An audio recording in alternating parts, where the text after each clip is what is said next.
سامعین حاضرین کے بعد اللہ تبارک و تعالیٰ جل شانہ کی ذات پاک بے حد کرم ہے اس دور پرفتن میں اللہ تعالیٰ نے ہمیں دولت ایمان سے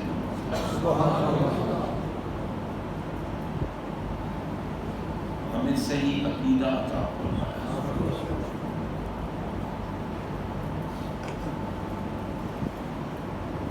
ورنہ اب غیر مسلم لوگوں کا رونا تو بعد میں روئیں گے، پہلے اپنوں کا خیال رکھنا چاہیے۔ بے شک ہم انڈیا کی اس عورت کا پرزور اس کی پرزور مذمت کرتے ہیں، وہ ملعونہ ہے، وہ مشرکہ جو ہے ایسی لعنتی ہوتے ہیں، اور پھر عورت ہے وہ، اگر عورت مسلمان عورت بھی بے پردہ ہو کر سامنے آ جائے تو وہ بھی پریشانی کا سبب ہے، یا تو عورت کہنا نہ چھوڑ دے، ورنہ عورت جو کہتی اس کو جس کا چھپانا واجب ہو۔ دیکھو حضور غوث اعظم رضی اللہ تعالیٰ عنہ کا فرمان گرامی ہے، میں بلو ان کا شفت عورت و مریدی بالمشرق وآنا بالمغرب لسترتها، فرمایا کہ میرا مرید مشرق میں اور میں مغرب میں، اور اس کا مقام عورت کھل جائے، ستر عورت نماز میں شرط ہے، ستر عورت کا چھپانا، مرد کے لیے عورت کیا ہے؟ آپ بھی فرما رہے کہ ولو ان کا شفت عورت و مریدی، میری مرید کی عورت اگر بے پردہ ہو جائے اور میں بے شک مغرب میں بیٹھا ہوں، لستر ہوا، میں ڈھانپ دوں۔ یہ تصرف کو سے آتا ہے، عورت اس کو کہتے ہیں، اس مقام کو کہتے ہیں جس کا چھپانا واجب ہے۔ مرد کا حصہ ہے عورت کون سا؟ ناپ سے لے کر گھٹنوں کے نیچے تک، یہ جو حصہ ہے یہ عورت ہے، عربی میں اس کو عورت کہتے ہیں، اس لیے ستر عورت شرط نماز ہے۔ ستر عورت کیا مطلب؟ عورت کا چھپانا نماز میں شرط ہے، خدا نخواستہ بندے کے پاس کپڑے نہیں ہے اور اتنا مل جائے اس کو کہ وہ گھٹنے بھی چھپا لے اور ناک بھی چھپا لے، یعنی اتنا کپڑا ہو نماز پڑھ سکے۔ اور جو شراب عورت ہے اس کا کیا ہوگا؟ وہ بے شک میک اپ کر کے ٹیلی ویژن کی سکرین پہ آگے بیٹھے، سکرین پہ بے پردہ عورت میک اپ کرنے کے بعد نعت پڑھ رہی ہے، باز کر رہی ہے، تقریر کر رہی ہے، تلاوت کر رہی ہے، ناچ گانا وغیرہ، یہ تو ویسے ہی گانت ہے نا، اس جیسا تو کوئی مضمون شے ہے ہی نہیں۔ رقص کرنا، سرود وغیرہ، رقاصہ ہو، مغنیہ ہو، گانا گانے والی ہو، وہ تو ہیں لعنتی ہے۔ اگر بے پردہ ہو کر سکرین پہ بیٹھی ہے، تلاوت کر رہی ہے، نعت پڑھ رہی ہے، باز کر رہی ہے، وہ عورت نہیں ہوتی، وہ شیطان ہے، وہ عورت کی شکل میں بیٹھا۔ بے شک عورت تو اس کو کہتے ہیں جس پر پردہ واجب ہے، جس کے لیے جلباب فرض ہے، کہ وہ چادر میں چھپ کے چہرے کو چھپائے۔ آج کل تو جناب چہروں کو چھپانے والی ان کو تو پتہ نہیں کیا کچھ کہا جاتا ہے، لیکن تکیہ کشی تو ہوتی ہے۔ حضرات محترم، اب مومنہ عورت خدا نہ خواستہ اگر اس کیفیت میں آئے، حرام ہے اس کا، کیونکہ اس نے میرے آقا کے حکم کا لحاظ نہیں رکھا۔ جو آقا کے حکم کا لحاظ نہیں رکھتا وہ مردود ہے، اور جو نبی کی ناموس پہ حملہ کرے وہ ملعون ہے۔ بے شک وہ لعنتی ہے۔ جیسے انڈیا کی کسی عورت نے ہمارے آقا علیہ السلام کی شان میں بکواس کی، اور قرآن کہتا ہے کہ انما المشرکون نجس، اور میں یہ مشرک یہ بت پرست جو ہے نا، یہ گندگی ہے، بے شک پلیتوں کا کام ہے، پلیتی ہے۔ جو سراپا پلید ہو اسے پلیدی ہی نکلے گی۔ بے شک لیکن مجاہدین کے لیے واجب ہوتا ہے عزت مصطفیٰ کا خیال رکھیں، ناموس رسالت کے پہریدار بن جائیں۔ کیا آج تک غازی علم الدین کو سلام نہیں ہو بے رہے؟ شک سبحان اللہ سبحان اللہ۔ کوئی مومنوں میں سے ہے جو کہے کہ علم الدین نے اچھا کام نہیں کیا؟ اس کو غازی بھی کہتے ہیں، اس کو شہید بھی کہتے ہیں، اس کو سلام بھی کرتے ہیں۔ اس کے جنازے پہ تو وقت کے ولی الکتب آئے، سبحان اللہ سبحان اللہ۔ بڑے بڑے مشائخ بھی اس وقت موجود تھے، اور جو شرعاً پیر ہیں وہ موجود تھے، بڑے بڑے علماء بھی موجود تھے، بڑے عبادت گزار بھی موجود تھے، مگر سب سوچ رہے تھے کہ کیا کریں۔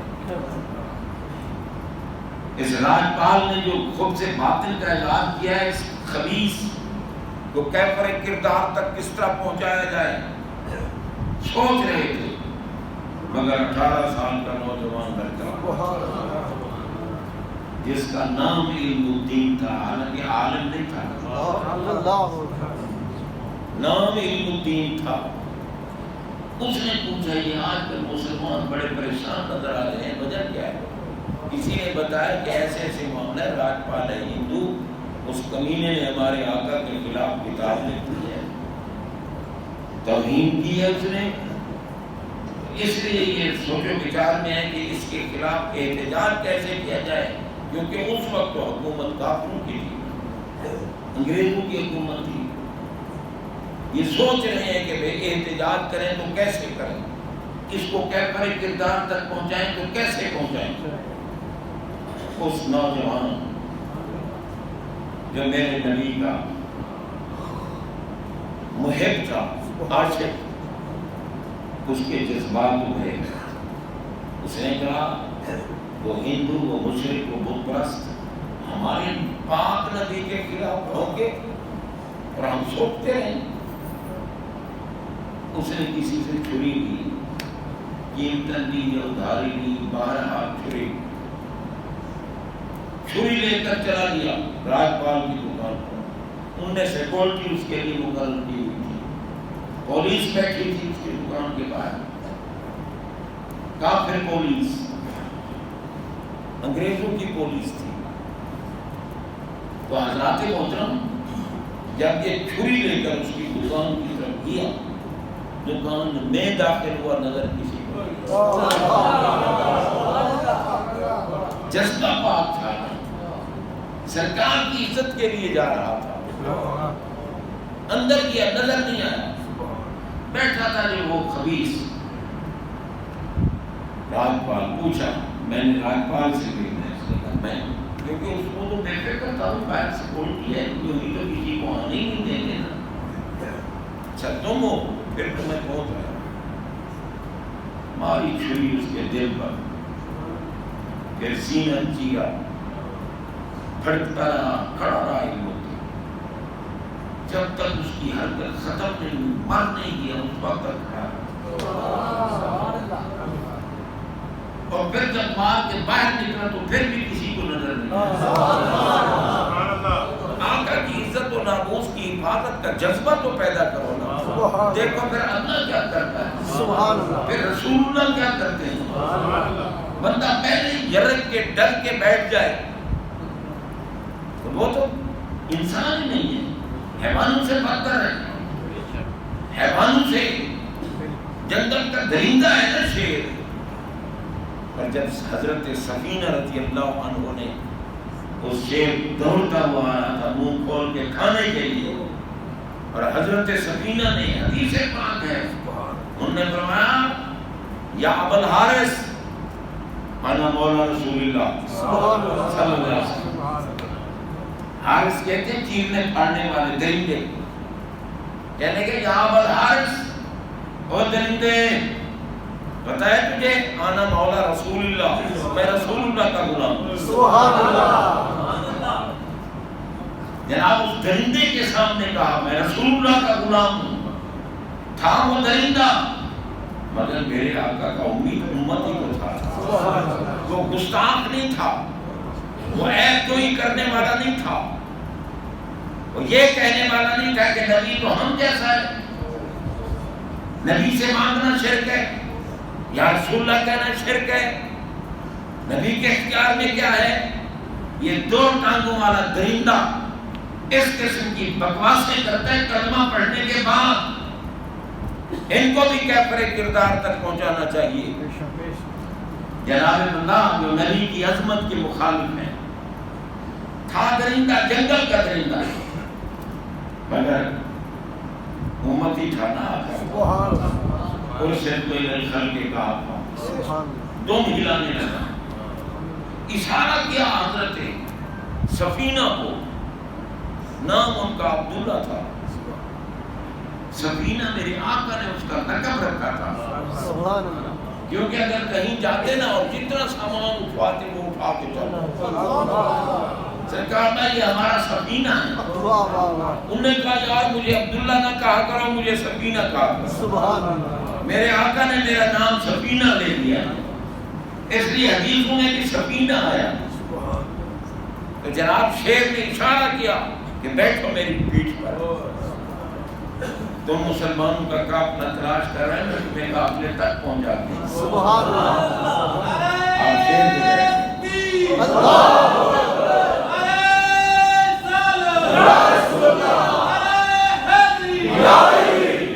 آپ پیٹھ پہ بیٹھتے دوڑا مسلمانوں کے قافلے تک پہنچا.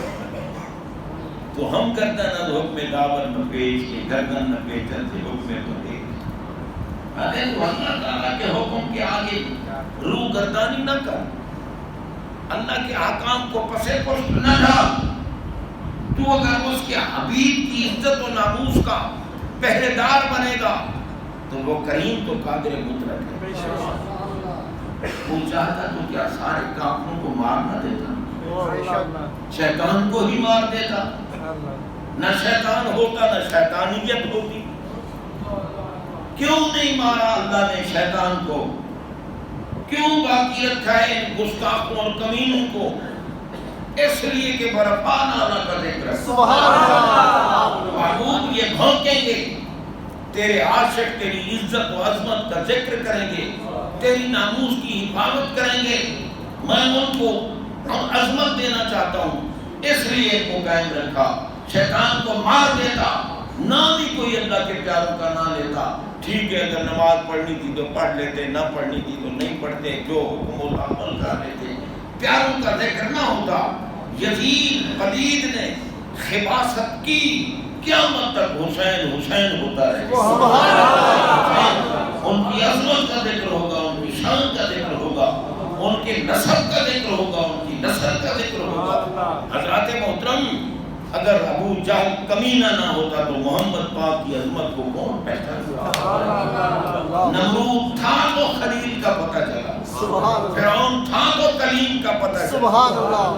قریشیوں کے اجدادہا رات کا اندھیرا نہ ہوتا تو دن کے اجالے کی قدر نہ ہوتا. اس لیے حضرات محترم, اللہ نے ان کو باقی رکھا ہے.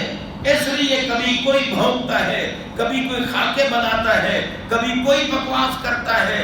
کیوں کرتے ہیں؟ حکمت رب کی یہی ہے کہ تم بھونکو گے, محمد پاک کے عاشق تمہیں کیفر کردار تک پہنچانے کے لیے جب اٹھیں گے جہاد کی خاطر, تو ان کا ایک ایک قدم بھی ان کی نجات کا سبب ہوگا. سبحان اللہ. حضرات محترم, رب العالمین کی یہ حکمت ہے. کافروں کو کیا پتا, لیکن ان کو یاد تو دلانا چاہیے نا کہ جب محبوب کے غلام اور کنیزیں موجود ہیں دنیا میں, تو تم کیوں خباستیں کرتے ہو, کیوں بکواسیں کرتے ہو؟ جناب بندہ, اس لیے ہم مطالبہ کرتے ہیں اپنی حکومت سے کہ وہ گندی خبیثہ عورت جو آقا کے خلاف جس نے خود سے باطل کا اظہار کیا ہے, ہمارا مطالبہ ہے کہ اس کو کیفر کردار تک پہنچائے. اگر اس کو کیفر کردار تک وہاں کی حکومت نہیں پہنچاتی تو ہماری حکومت اور ہم سب کو ہندوستان سے بائیکاٹ کرنا چاہیے. ان کی مصنوعات سے بائیکاٹ کرو, ان کے ساتھ تعلقات ختم کرو. جو گستاخ رسول ہے, ہمارا کچھ نہیں لگتا. ہم تو اسی کے خادم ہیں جس کے دل میں مدینے والے کی محبت حضور ہو. حضرات محترم, رب العالمین جل شانہ کا کرم ہے. ان کو کیا پتا میرے نبی کی عظمت اور شان کا؟ اگر عظمت مصطفیٰ پوچھیے تو ان سے پوچھو جو نبی کی تھوک کے لیے بھی انتظار. سبحان اللہ. بخاری شریف کی حدیث ہے نا, ما تنخم رسول اللہ صلی اللہ علیہ وسلم نخامتا الا باقت فی کف رجل منہم. فرمایا حسر کے ساتھ ہے, فرمایا جب بھی مدینے کے تاجدار نے لعاب دہن نکالنے کا ارادہ کیا, تھوکنے کا ارادہ فرمایا, صحابہ کرام صدیق اکبر ہاتھ لے کے, فاروق اعظم ہاتھ لے کے کھڑے ہو گئے, عثمان غنی ہاتھ لے کے کھڑے ہو گئے, مولا علی ہاتھ لے کے کھڑے ہو گئے, سارے صحابہ ہاتھ لے کے کھڑے ہیں, دعا کر رہے ہیں یا اللہ یہ نعمت جو تیرے محبوب کے داہنے اثر سے نکل رہی ہے, ایک کہتا ہے مجھے مل جائے, دوسرا کہتا ہے مجھے مل جائے, سب چاہتے ہیں ہمیں مل جائے. آقا بھی نہیں فرماتے کہ ہٹاؤ ہاتھ, میں تھوکنے والا ہوں, تم ہاتھ لے کے کھڑے ہو. نہیں, جس نبی کا بول مبارک اگر پیٹ کی مرضوں کو ختم کر دیتا ہے, اس کے تھوک پاک کا مقام کیا ہوگا؟ جناب بندہ پھر فرمایا سرکار کسی نہ کسی کے ہاتھ میں لعاب دہن پاک ڈال دیتے, تو پھر صحابی کیا کرتا؟ فَدَّالَكَ بِهَا بَجَاءُ, بچل جاؤ. کوئی منہ کو مل رہا ہے, کوئی جسم کو لگا رہا ہے, کوئی کھا رہا ہے. ان کا عقیدہ یہ تھا کہ آب کوثر کا وہ مقام نہیں جو محمد عربی کے لعاب دہن.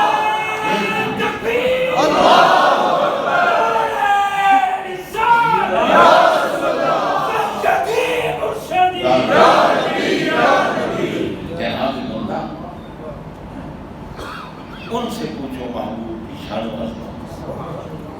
حضرت قتادہ رضی اللہ تعالیٰ عنہ جنگ میں آپ کی آنکھ نکل پڑی, آنکھ کا ڈھیرا نکلا اور لٹک گیا.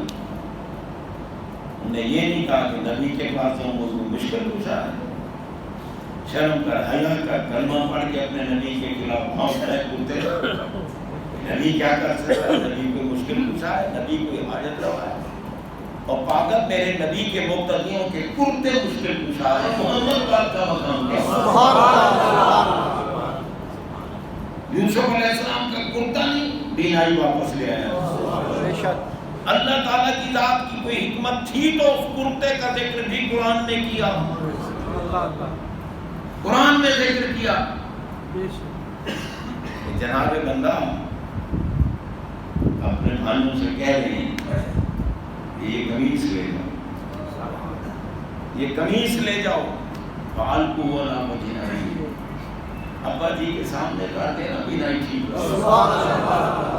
تو میرے آقا کے لیے کہتے ہیں یوسف علیہ السلام ہمارے آقا کے مقتدی ہیں، مقتدی بھی ہیں، مرید بھی ہیں، سبحان اللہ اور امتی بھی ہیں، بالفعل آخر زمانہ میں اتریں گے آسمان سے۔ رب دکھا رہا ہے پاگلو خبیثو تم محمد پاک کے کیا لگتے ہو جو کہتے ہو نبی مشکل کشا نہیں ہے، نبی کے اختیار میں کچھ نہیں۔ میں نے اگر اپنی ذات کے تعارف کے لیے کسی ہستی کو پیدا کیا ہے تو اس ہستی کا نام ہی محمد سبحان اللہ۔ حضرات محترم، ہمارے آقا علیہ الصلوۃ والسلام کی عظمت پوچھنی ہے، عزت پوچھنی ہے۔ میں آج کر رہا تھا قطادہ کی آنکھ نکلی، دل ڈھیلا آنکھ کا ہاتھ پہ اٹھا کر سرکار کی بارگاہ میں دوڑتے ہوئے، حلق تو یا رسول اللہ، حلق تو یا رسول اللہ۔ آقا نے فرمایا میرے قریب آئے، کوئی ڈھیلا لیا آنکھ میں رکھا، دعا بے دہن نکالا لگایا۔ حضرت قتادہ کہتے ہیں ساری زندگی میری اس آنکھ کو تکلیف نہیں ہوئی اور پہلی آنکھ کی نسبت اس سے دگنا نظر آتا۔ اتنی عظمت والا باپ، سبحان اللہ، اتنی شان والا باپ، اللہ کی قسم اگر میرے آقا کا مقام پوچھنا ہے نا تو امام حسین سے جن نے کرب و بلا کے میدان میں کھڑے ہو کر نہ بھوک کی پرواہ کی، نہ پیاس کی پرواہ کی، نہ بچوں کے شہید ہونے کی پرواہ کی، نہ سب کچھ لٹنے کی پرواہ کی۔ انہوں نے کہا سب کچھ لٹ جائے میں اپنے آپ کو بھی قربان کر دوں گا مگر عزت مصطفیٰ کے حق نہیں آنے۔ سبحان اللہ، سبحان اللہ۔ ان سے پوچھو ان ملاؤں کو کیا پتا ہم جیسا ہے معاذ اللہ سے جس پاک ذات کے لیے میرے آقا کھڑے ہو جاتے تھے تعظیماً، سیدہ فاطمہ الزہرا کے لیے کھڑے ہو جاتے، ہر مرتبہ کھڑے ہو جاتے۔